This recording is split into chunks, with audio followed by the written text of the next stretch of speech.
Halo semuanya, selamat datang di sesi eksplanasi materi untuk mata kuliah Hukum Perbankan. Hari ini kita bakal membedah tuntas sebuah topik yang benar-benar menjadi urat nadi dari sistem keuangan kita, asas kerahasiaan bank dan pelindungan nasabah. Nah, materi presentasi akademik yang luar biasa ini disusun langsung oleh Ibu Syarifah Nuri Siska, SHMKN. Oke, mari kita langsung selami pembahasannya. Hal pertama yang harus kita sepakati adalah, tanpa adanya prinsip dasar kepercayaan, atau yang sering kita sebut fiduciary principle, seluruh sistem perbankan yang kita pakai setiap hari itu bisa runtuh seketika. Bayangkan saja, bank kan pada dasarnya memutar uang yang bukan milik mereka, tapi milik kita, masyarakat. Supaya terarah, ini dia peta jalan kita hari ini. Kita punya 6 poin utama, mulai dari konsep dasar kepercayaan, perdebatan teori para sarjana, tinjauan undang-undang dari masa ke masa, pengecualian aturan, sampai sanksi tegas di era perbankan digital, dan tentunya referensi akhir. Oke, kita langsung masuk ke bagian pertama, pengantar kepercayaan dan rahasia. Di sini kita akan membedah hubungan hukum paling inti antara bank dan masyarakat. Anda tahu, dalam hukum perbankan, rahasia bank itu sama sekali bukan sekedar aturan administratif atau SOP biasa. Ini adalah manifestasi hukum langsung dari fiduciary principle tadi, atau asas kepercayaan. Pikirkan bank sebagai sebuah berangkas raksasa yang berfungsi sebagai tameng pelindung. Saat nasabah menyetorkan uangnya, mereka sejatinya nggak cuma menitipkan lembaran rupiah, tapi menitipkan kepercayaannya secara mutlak. Tanpa ada jaminan kerahasiaan yang solid, ya pasti nggak akan ada satu orang pun yang mau menaruh uang hasil jerih payahnya di bank, kan? Lalu, apa sih definisi legalnya? Hukum positif kita sudah mendefinisikan rahasia bank ini dengan sangat presisi. Kalau kita buka pasal 1 angka 28 Undang-Undang Nomor 10 Tahun 1998, rahasia bank itu mencakup segala sesuatu yang berhubungan dengan keterangan mengenai nasabah penyimpan dan simpanannya. Coba perhatikan baik-baik kata penyimpan di situ. Undang-undang kita memang sengaja memfokuskan perlindungan super ketat ini kepada nasabah penyimpan dana untuk memastikan aset mereka benar-benar kebal dari akses pihak-pihak yang tidak berkepentingan. Nah, sekarang kita bergeser ke bagian kedua, teori mutlak dan teori relatif. Mari kita lihat bagaimana para pakar saling beradu argumen soal batas-batas kerahasiaan ini. Ada sebuah kutipan menarik dari pakar hukum Barita Saragih di tahun 1992 yang menurut saya sangat pas merangkum tensi akademis di ranah ini. Beliau bilang, lembaga perbankan itu selalu dihadapkan pada sebuah benturan kepentingan atau conflict of interest yang sangat tajam. Di satu sisi, bank harus setengah mati menjaga hak privasi individu tiap nasabahnya. Tapi di sisi lain, ada kepentingan umum yang jauh lebih besar, seperti pemberantasan pencucian uang, korupsi, atau pendanaan kejahatan, yang justru menuntut bank untuk buka-bukaan. Jadi pertanyaannya, mana yang harus dimenangkan saat keduanya bertabrakan? Untuk memecahkan dilema tadi, para sarjana hukum membaginya ke dalam dua kubu teori utama. Kubu pertama adalah teori mutlak. Sesuai namanya, teori ini ngotot bahwa bank wajib tutup mulut dalam kondisi apapun demi melindungi hak individu, pokoknya tanpa pengecualian. Nah, kubu lawannya adalah teori relatif atau nisbi.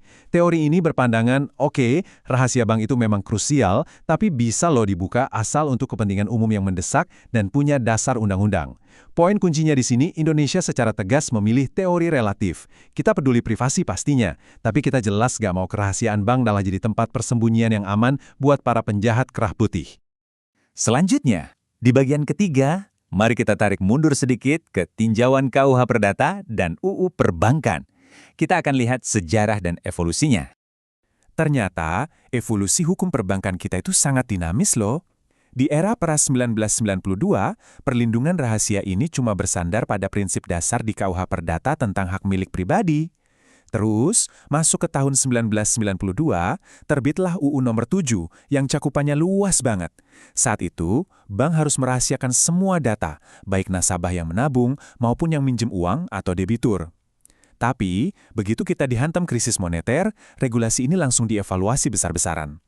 Akhirnya di tahun 1998, lewat UU Nomor 10, cakupannya sengaja dipersempit. Kerahasiaan ini murni cuma buat nasabah penyimpan. Data debitur nakal nggak lagi dilindungi, supaya bank gampang menyelesaikan kredit macet. Dan sekarang, hukum kita makin canggih lagi dengan lahirnya UU P2SK tahun 2023 untuk merespons konglomerasi dan digitalisasi keuangan modern. Masuk ke bagian keempat, ruang lingkup dan pengecualian. Karena kita pakai teori relatif, kita harus tahu pasti celah hukum mana saja yang sah untuk menembus rahasia ini. Dari sisi regulator, Otoritas Jasa Keuangan atau OJK sudah memberikan mandat yang sangat eksplisit. Bank itu diwajibkan untuk memproteksi data pribadi dan merahasiakan keterangan nasabah, wabil khusus mereka yang punya rekening giro dan tabungan. Ingat ya, ini bukan sekedar imbauan atau saran operasional. Ini kewajiban hukum yang mengikat. Kalau bank sampai berani melanggar ketentuan OJK ini, mereka bakal langsung berhadapan dengan sanksi tegas berlapis dari peraturan perundang-undangan di sektor jasa keuangan. Nah, ini bagian yang sering ditanyakan. Kapan rahasia itu boleh dibuka? Karena kita penganut teori relatif, hukum menyediakan pintu-pintu pengecualian yang legal. Rahasia bank bisa diterobos secara sah tanpa merusak fiduciary principle tadi, khusus untuk 5 skenario esensial ini. Pertama, kepentingan peradilan pidana, contohnya mengusut aliran dana koruptor. Kedua, urusan perpajakan. Ketiga, untuk penyelesaian piutang bank itu sendiri. Keempat, kalau ada sengketa perdata antara pihak bank dan nasabahnya. Dan kelima, yang paling jelas, kalau memang ada permintaan langsung atau surat kuasa dari si nasabah. Di luar kelima pintu resmi ini, data Anda adalah benteng kokoh yang haram disentuh siapapun. Bagian kelima, sanksi pelanggaran data nasabah. Apa yang bakal terjadi kalau benteng pertahanan itu sampai jebol akibat kecerobohan pihak bank? Disinilah letak kekuatan perlindungan konsumennya. Selain bank bakal digebuk dengan sanksi pidana dan denda administratif dari negara, kita sebagai nasabah ternyata dibekali senjata hukum perdata yang luar biasa ampuh. Coba lihat pasal 1365 Kitab Undang-Undang Hukum Perdata. Di situ ditegaskan bahwa membocorkan rahasia bank itu masuk kategori perbuatan melawan hukum atau tort of law. Praktisnya begini, kalau data finansial Anda sampai bocor dan Anda menderita kerugian karenanya, Anda punya hak absolut untuk menyeret bank tersebut ke pengadilan dan menuntut ganti rugi material. Ini jaminan perlindungan yang sangat krusial. Dan kalau kita bawa prinsip-prinsip hukum klasik tadi ke realitas hari ini, urgensinya jadi 10 kali lipat lebih tajam. Di era mobile banking dan transaksi serba digital, menjaga rahasia bank itu bukan cuma soal mengunci buku tabungan fisik di laci bos bank. Ini murni soal keamanan siber atau cyber security. Data privasi kita, mulai dari riwayat transfer sampai kata sandi, itu sangat rentan dibobol. Hukum perbankan modern dan OJK mengharuskan bank punya sistem enkripsi pertahanan tingkat dewa.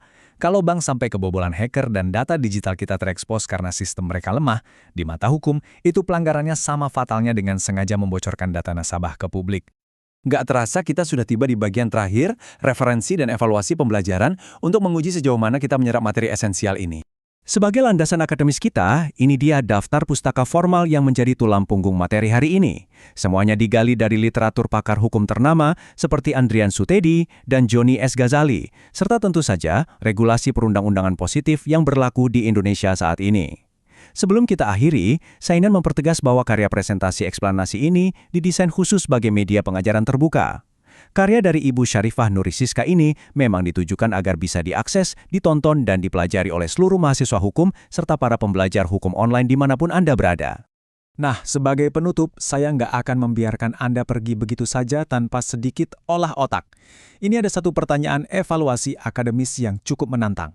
Mengingat Indonesia secara tegas menganut teori relatif, bagaimana Anda sebagai calon yuris masa depan bakal menyeimbangkan hak privasi data digital nasabah yang rentan bocor dengan kepentingan mendesak negara untuk memberantas kejahatan finansial canggih di era cyberbanking hari ini? Susah-susah gampang kan? Silakan renungkan pertanyaan berbobot ini, diskusikan dengan rekan Anda, dan jadikan pemantik nalar kritis Anda ke depannya. Terima kasih banyak sudah antusias menyimak materi eksplanasi hukum perbankan kita kali ini, dan selamat terus belajar!